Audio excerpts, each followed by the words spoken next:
Many of them are starting over again. Where will they find it?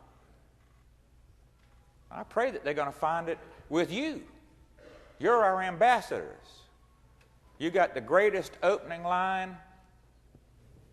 You got the greatest opening line that anyone can ever do. It's free for the asking to you. If you see somebody in the grocery store or on the street or whatever, stick out your hand and say, "Are you new in town?" You got a 50-50 chance of being right. Welcome. What can I do for you? This is great. New in town? Need to know where to get your car fixed or a dentist to go to? I can help you out. How about a church? You're involved with a church? We have a dynamic church that has a program for young people and children and hosts folks through CIHN and has recreation and exercise classes and a gorgeous sanctuary and a fabulous choir. Come on down. Custom made. Introduction. Hi, you new in town? Glad to see you. Welcome. Welcome to this place where you can find a little bit of hope. And once that seed is planted, that spiritual seed, then it's God's business. And God will make it grow. A little bit of hope. A little bit of love can go a long way.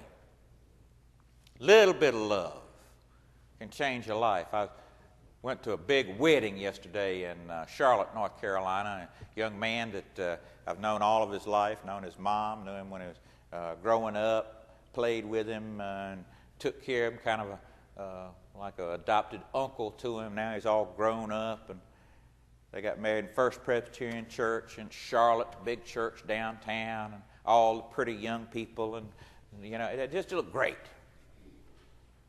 And I thought about how all that has started, you know, just a little bit of love, you know, that little glance when you meet somebody.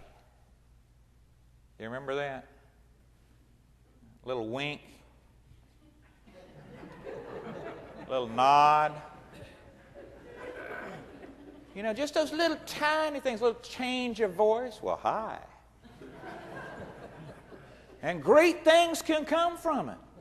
Just a little bit of love, just a little bit.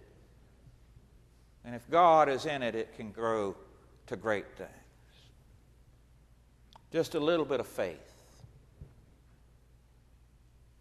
Mustard seed faith. And you can change the world. When we were at annual conference, it was so good to see Lynn there and Mike Safley and all my other good friends and Dr. Weaver. And I was thinking about Methodist University, you know, which began as a dream. Cotton fields out there. And a little bit of faith that the Methodist people in eastern North Carolina could come together and build a school to educate their sons and daughters. And look at the fabulous facility there, and they're expanding their program now. A little bit of faith. Our Family Life Center here at this church began to get a vision that we wanted to be the premier church downtown of leadership and service. And how would we do it? And draw up plans. And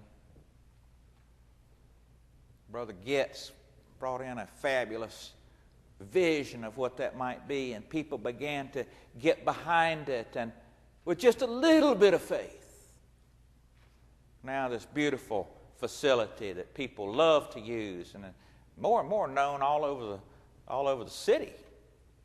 Everywhere I go, people say, "Oh, you got that beautiful facility down there." I said, "Yeah, give us a call. Come down and use it." Some of us actually give us some money for using it. So, amen. Just a little bit of faith.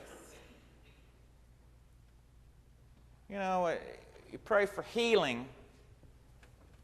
And you pray that, God, you know, I'd like to be healed, or I'd like for this person to be healed, or this person needs your special care. And it's kind of like waving a flag. God, I'm trying to get your attention, you know, if you just pay attention to this.